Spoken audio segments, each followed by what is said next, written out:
a lot of film today. So what did you see in the last minute of play there? Kind of what would you have done differently? I mean, from an individual standpoint, take care of the ball. I don't like turning the ball over. I try to value that as much as I can, like it's my own. So, from my standpoint, not turn the ball over and just execute. And then, as far as towards the end of the game, I kind of got on CJ towards the end because it's like I'm the type of person. If it's your night, it's your night. You know what I'm saying? So it was his night, and he kept us in it as far as, making big shot after big shot. So I feel like even towards the end, when he got the rebound, he kind of looked for me in the moment. It's like 13 seconds, and I'm kind of like, I told him, like, I wanted you to keep it and go take whatever shot you wanted, and we would have lived with that because you're the one that carried us to that point. So, at the end of the day, everybody take your individual accountability, and mine was obviously turning the ball over. I don't like turning the ball over, and that's just that. And then, at the end of the game, you just got to get a shot off. So that's that. Anything in particular you attribute to turnovers to? Is it just getting familiar with these guys, or what do you kind of attribute to? I mean, I don't point fingers, man. You watch the game, you see whatever you see. So I'm the last guy that I'll point fingers. I take accountability. I don't turn the ball over. I don't like turning the ball over. So, that's just that, me being better with the ball. So. John, yeah, you mentioned you're characteristically not a high turnover guy, but this year you had a game of 7, I think, against the Grizzlies. Last night it was 8. And I know you don't want to point fingers, but what can you do besides, executing better? What do you feel like you can do better on that end to reduce that number? I mean, it's a team game. I think Willie always preaches that we got to execute, be in our spots, help the teammate out, whatever it is. But at the end of the day, like I said, I will be better. It's not I can. I will be better, and that's really that. I don't know. Do you feel like spending just more time with the guys, practice court, all that stuff would help? Chemistry's everything, but I feel like even with that, like I said, when you value the basketball, you value possessions, then you won't really turn the ball over that much. So it's like, it's not the end of the world. It is what it is. It happened. You learn from it. You move on, and you be better. Obviously, you would have liked to have gotten a shot at goal at the end of the game, but just, I guess, what's your general philosophy when it's that kind of situation, about 14, 15 seconds left? You do have a timeout. You're a point guard. You may see something going on. Like, I guess, what's the balance between finding, like, do I need to call the timeout and maybe we inbound it, but they get to set the defense, or, let's just keep running it the way we've been running it?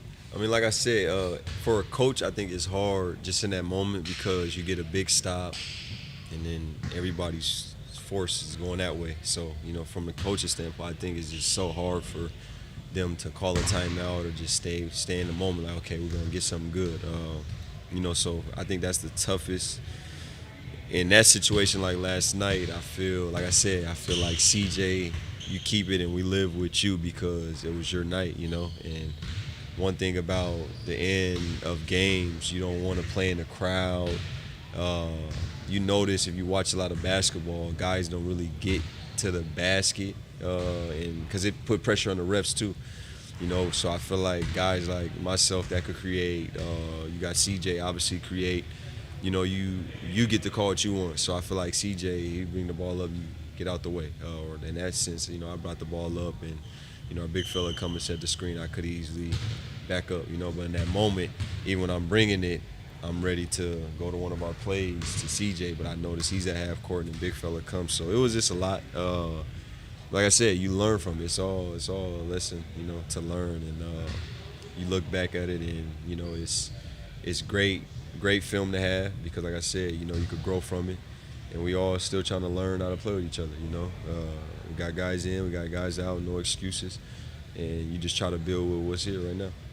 Just kind of changing gears for a second, on the defensive side of things, the Kings do a really good job of like flipping the ball screen when they go to set it, and you being at the point of attack as often as you are, just what are the things that you got to keep in mind when they may be just changing that angle of the screen, and how's the communication got to be with that? I mean, we practice it already. Watching a lot of film. Every team got different schemes of things. So you got teams that will send it to the screen. You got teams that were down. You don't really want to get forced down to play in that sideline because it's just so small. and it can end up being crowded. But you know, you kind of read the game. I feel like beginning of the game, you read teams, and if you get things that work, teams will adjust. They'll have to adjust. So you know, every team's different. You know, I feel like you just continue to study, you know, who you're playing and understand what they're trying to do on the offensive end, and also, like you said, in the defensive end. And you just, you know, go on the fly and try to do the opposite. Dejounte, I know there's no moral victories, but do you take anything away from the last 2 games where you guys, I think, were down by double digits with just a few minutes left, but you close the gap to make a 1-possession game where you put yourselves in a good chance to win? Winnable games for sure. But, you know, me as an individual, like I said, I hate losing.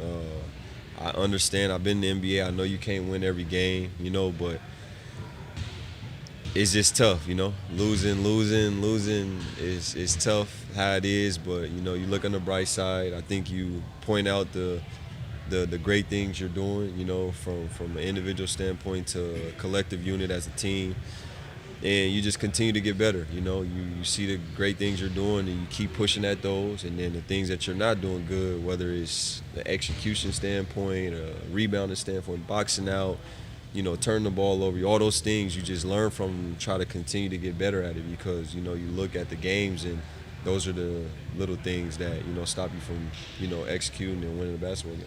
Dejounte, Trey took 7 shots in the first quarter and then like 6 the rest of the way. Mm-hmm. Is there anything that can be done to like keep him more involved in the game or more, you know, get more shots? I mean, yeah, you know, he just got to stay hungry, playing the game the right way. Don't fall into, you know, because in the NBA, when guys are hot, you know, coaches adjust. You know, that's the NBA. So we could take things away and, you know, force somebody else to do it, or, you know, don't give him looks. He's a shooter. Don't give him no great looks. Make everything contested. So he just got to continue to go through the motions, man, and enjoy his journey. Like, he has a long career ahead. It's not just about him. You know, he plays in the NBA with a bunch of great players, so it's a team thing. You're going to have great nights. You're going to have nights where you wish you could have been better. And like I always tell him, this is a growth and development stage for you to continue to keep the same energy, you know, positive energy, you know, and he's going to be great. So, you know, yeah, you get him the ball more. He's hot. You keep going, but, you know, teams adjust, and, you know, that's that. Okay. Just looking back at the film last night, what did you kind of see down the stretch that could have been better? You know, I like some of our possessions. You know, some of our execution was really good down the stretch. You know, we got to take care of the basketball. You know, we talked about it as a team. Just the turnover at the end, we got to get a shot on goal. So coming down the stretch of games, settling the offense down and getting a good look. Well, what are you specifically seeing from Dejounte? He's characteristically been a low turnover guy, but this year he had 7, I think, against the Grizzlies, 8 last night. That's a career high for him. You know, I don't want to speculate, but, you know, he's coming back from, you know, being out for a while. So coming back into a situation where he's thrust right into having a lot on his shoulders, being responsible for, you know, getting the team involved, getting us in our sets, guarding some of the best players night in and night out, and then, you know, trying to score 20-plus a night too. So he's still knocking off rust. He's still, you know, finding his rhythm. But at the same time, he's accountable. You know, he talked about it in the film that he has to be better, you know, not just at the end of the games, but throughout the course of the game of taking care of the ball. When you play a team like the Kings, who is so good at flipping the screen, just what kind of defensive communication and principles do you have to I guess, be on top of that? Just the early, loud, and continuous weak, strong, whichever way we want to send them, down and on the sides. So the earlier you can do it, you know, the better the on-ball defender knows, like, okay, this is where I'm sending them. Even if they come flip the screen, the big is there for you. And now low man should be ready and available. For the most part, are you guys trying to keep stuff out of the middle and just kind of push stuff towards the side a little bit? We are. We're trying to keep the ball out of the middle as best we can. And I thought we did a solid job against the Kings. You know, they 39% from the field, I think 30 from 3, but they made up those points with second chance opportunities, getting to the free throw line on us. It seems like also this year you guys are playing a little less drop than last year. I think, because Eve is a little bit more mobile, can play at the level, can play different coverages. I guess, how are you evaluating that just over the last 20, 25 games? So how's that been for you? We're still looking at it. We're still trying to get our team back and trying to get more games under our belt with a consistent group. But Eves he's been really good in whatever we put him in. He can read, switch on to good defenders. He did it last night against Fox. Got a contested, missed a contested shot. We came up with the rebound. Sometimes we'll have him up and pick and roll. Sometimes he'll be a little late and be in a drop. But the biggest thing for him is really protect the paint, protect the rim. And when he's up that high, how important is it for the guys at the back line to really box out, because he may not be able to get to the rim in time because of the way it's important. It's important. Collectively as a team, it's important for us to finish those possessions. If you work that hard defensively to get stops against some of these really good teams, you don't want to give them extra opportunities to score on you.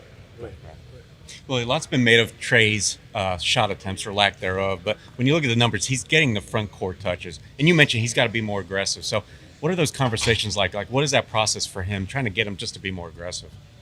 Well, Trey, he had it going early last game. We'll use last game as an example. He had it going early last game.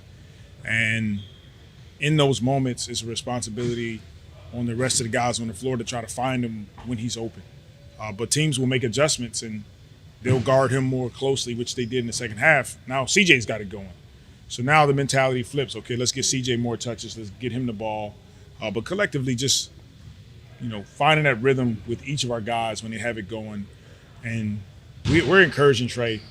You're open, shoot the ball, shot fake, drive it, go finish. He's making the right plays in terms of passing. Also try to, get you some second chance opportunities, get on the boards. Those are other opportunities where he can score. Well, it's not. Go ahead. You got to follow up. Well, it's not common to play at an Eastern Conference team 3 times, but just kind of your thoughts on Sunday's matchup, playing those guys again. Yeah, we're looking forward to getting back on the floor. We had a solid film day. Not a lot on the floor today. We'll get there in practice in Indy, and then, we had a good matchup. There, tough loss. We beat them on our home floor, so this will be a good challenge for us to play against another really good team. And going back to Trey for a second, Willie, when he does catch the ball and he is covered, would you like to see him maybe play make more, take his man off the dribble? Is that certain instances you would like to see him be more aggressive? I want him to be aggressive, but also keep the game simple. The game will dictate what you can do. If they close out, pretty hard to him, close out to his feet, that's an opportunity for him to drive and make a play at the basket or probably for a teammate. And just continue to read the game. It's not scripted, but being aggressive for him doesn't always mean that he's going to get the shot attempt, but being aggressive offensively is the shots are there, take them, drive the ball. He's handling a little bit more in certain scenarios, so just continue to be aggressive and just make the simple play over and over again. I don't know if this is the terminology you guys use specifically, but those stampede cuts from the slot where, a guy just grabs and goes, it seems like you guys are incorporating it a lot more this time around, but what makes it particularly difficult to defend when, someone's just making a quick decision and cut off like that?